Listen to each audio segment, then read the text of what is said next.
Assalamualaikum warahmatullahi wabarakatuh. Waalaikumsalam warahmatullahi wabarakatuh. Alhamdulillahirrahmanirrahim. Assalatu wassalamu ala asyrofil anbiya'i wal mursalin sayyidina Muhammadin wa ala alihi washabihi ajma'in. Amma ba'du.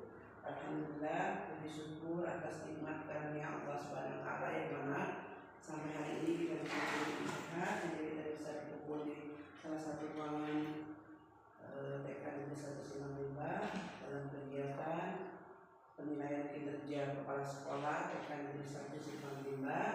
Tak lupa salawat serta salam kita berikan kepada baginda Rasulullah Muhammad SAW serta keluarga dan sahabatnya yang mana beliau telah membawa kita dari zaman ke-8 menuju zaman yang lebih baik lagi mengenal Islam.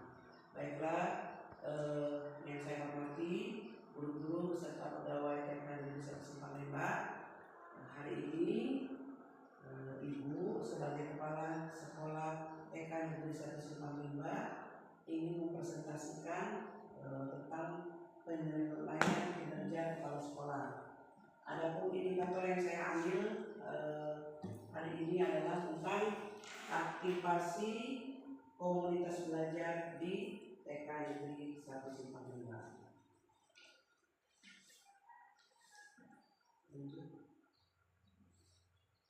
Kita kan sudah mengetahui ya apa itu komunitas belajar. Nah, rencananya kita akan membentuk komunitas belajar yang ada di TK Negeri 1 Simalungun ini. Makanya Ibu lebih untuk membantu guru-guru di sini merencanakan perencanaan pembelajaran sebagai ininya fokus perilaku yang akan diobservasi. Kepala sekolah menggunakan data yang relevan untuk mendukung efektivitas komunitas belajar tersebut. Kemudian kepala sekolah melibatkan audien sepanjang presentasi yang meliput perhatian, interaksi, dan respon aktif ya. Kemudian kepala sekolah melakukan diskusi persiapan kinerja guru secara terbuka dan relevan dengan peningkatan kinerja tersebut. Mungkin guru di sini sudah tahu ya apa itu komunitas belajar ya. Dulu tahun 2024 digaungkan tentang kurikulum merdeka, kita harus membuat komunitas belajar di satuan pendidikan intra ya. Kemudian yang internya di luar yaitu KKG maupun TKG kecamatan, kabupaten. Nah, di sini Ibu lebih mengaktifasi kompetnya di TK Negeri 1 Simalungun. Seperti kita ketahui apa itu komunitas belajar adalah sekelompok pendidik dan tenaga pendidikan dalam satu wadah sekolah yang belajar bersama-sama dan berkolaborasi secara rutin dengan tujuan yang jelas dan terstruktur untuk meningkatkan kualitas pembelajaran sehingga dapat berdampak pada hasil belajar pada peserta didik. Tahapan yang akan kita lakukan pada komunitas belajar dalam sekolah itu, kita harus pertama apa yang kita lakukan yaitu membuat tim kecil, kemudian kita menelaah data hasil belajar murid, apa kendalanya. Kalau kita teman anak-anak ini kan indikator dulu kan STPA ya, sekarang indikator dari elemen-elemen yang kita tuangkan di dalam rencana pembelajaran itu nanti.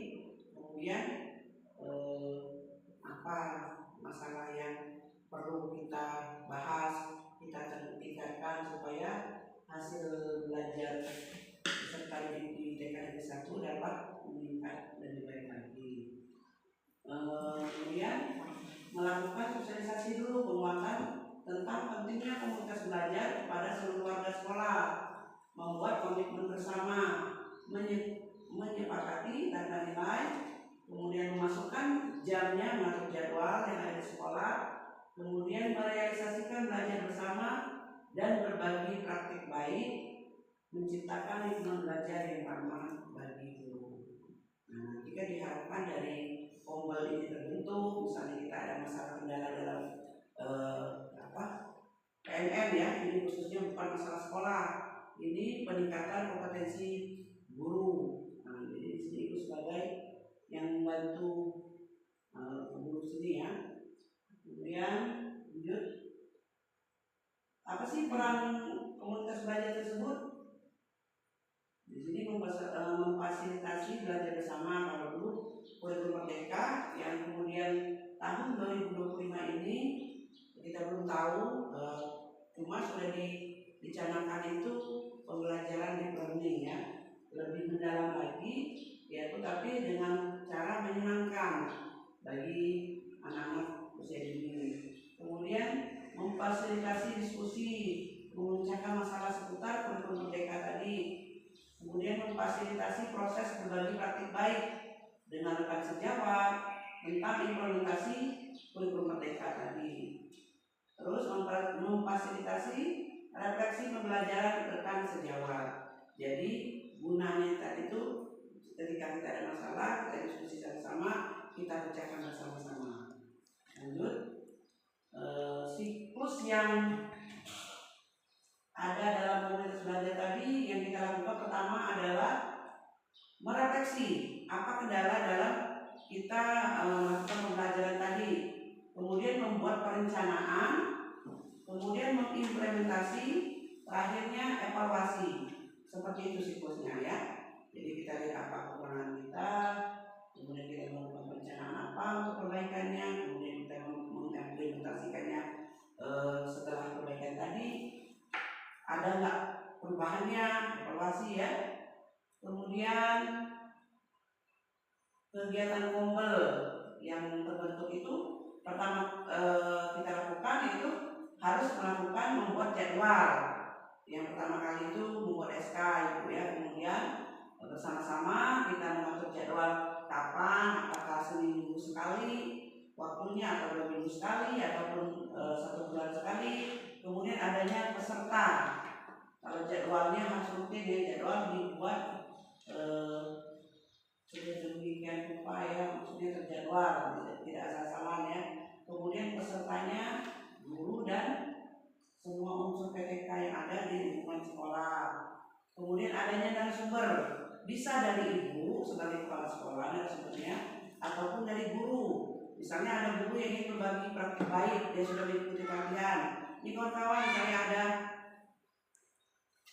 ada praktik baik, ingin berbagi dengan kawan-kawan ilmu yang saya dapat.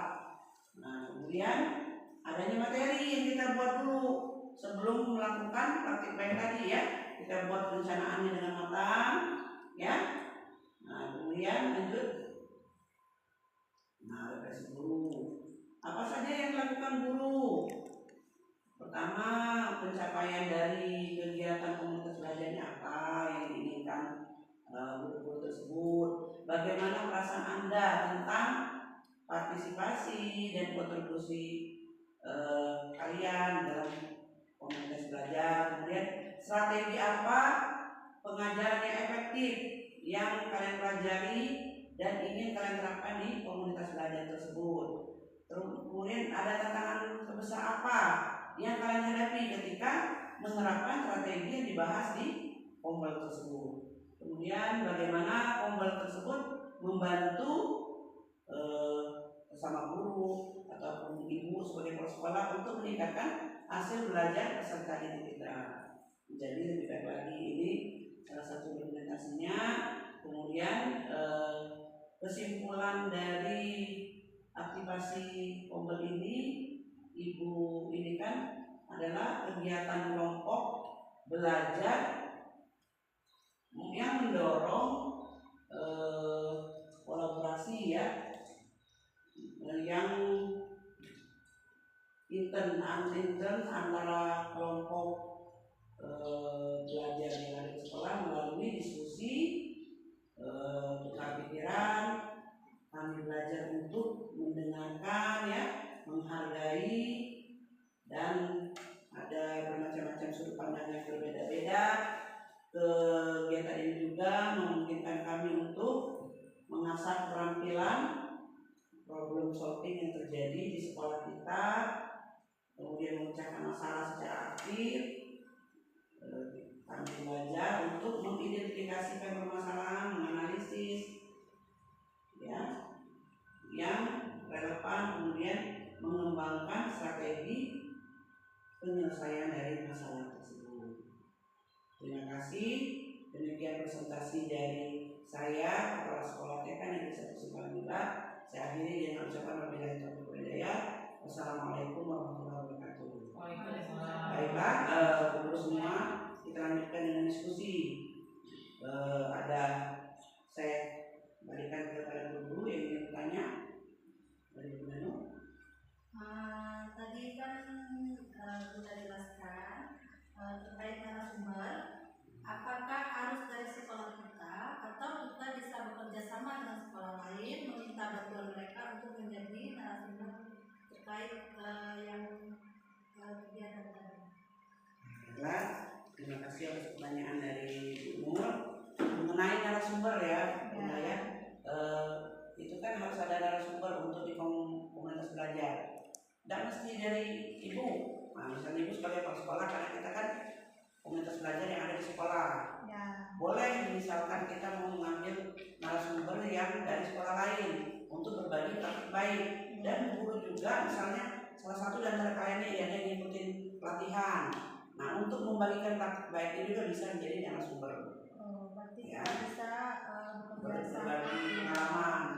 Nah, kan biar istilahnya supaya kembali hidup ya. Kemudian kita bisa menjadi mendapat banyak pengetahuan baru kan. Ya, terkait peserta program, apakah pesertanya cuma di lingkungan kita saja atau misalnya kita boleh bergabung dengan TK yang lain biar pesertanya banyak seperti itu? Nah, kalau kombel yang ada di TK Negeri 1 khusus kita Bun. Nah, kalau misalnya kita kombel di luar sekolah itu ada kayak PKK.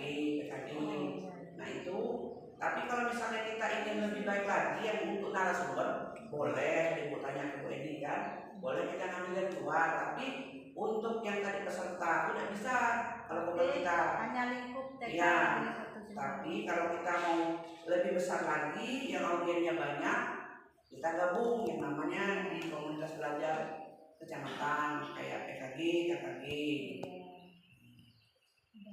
Gitu aja. Ada lagi Bunda Siska? Farida? Assalamualaikum warahmatullahi wabarakatuh. Saya ingin menanyakan masalah kombel agar kombel di sekolah kita itu berjalan sesuai dengan harapan kita. Kombel itu dilakukan berapa kali dalam 1 tahun atau setengah tahunnya berapa kali? Terima kasih atas pertanyaannya dari Bu Farida. Kalau kombel ini tergantung kita harus sepakati bersama. Kalau kawan TK 2 itu rencananya mereka melakukan kombel rencananya di ajaran tahun ajaran 2025-2026 itu mereka rencananya sebulan sekali itu perlu. Kenapa kombel harus kita di sini? Kalau zaman dulu ibu di TK Ibu Rama itu bukan kombel namanya, tapi masalah yang terjadi mengatasi pembelajaran yang kita hadapi sehari-hari. Jadi kita kan kadang-kadang sering ada kendala kan, punya apa kendalaku, kelemahanku. Nah itulah tadi gunanya kombel tadi, nanti terakhir merefleksi kembali. Ternyata masih kekurangan, harus baik lagi di sini. Tuh ya. Paham budaya kita sepakati dulu bersama. Maunya berapa kali dalam 1 semester minimal kan? Ya. Kita kan ada 2 semester 1 tahun. Bagaimana Bu Farida? Ya. Puas? Puas. Ada lagi yang lain? Tidak lagi? Baiklah, kegiatan presentasi hari ini cukupkan di sini dulu. Akhir kata Ibu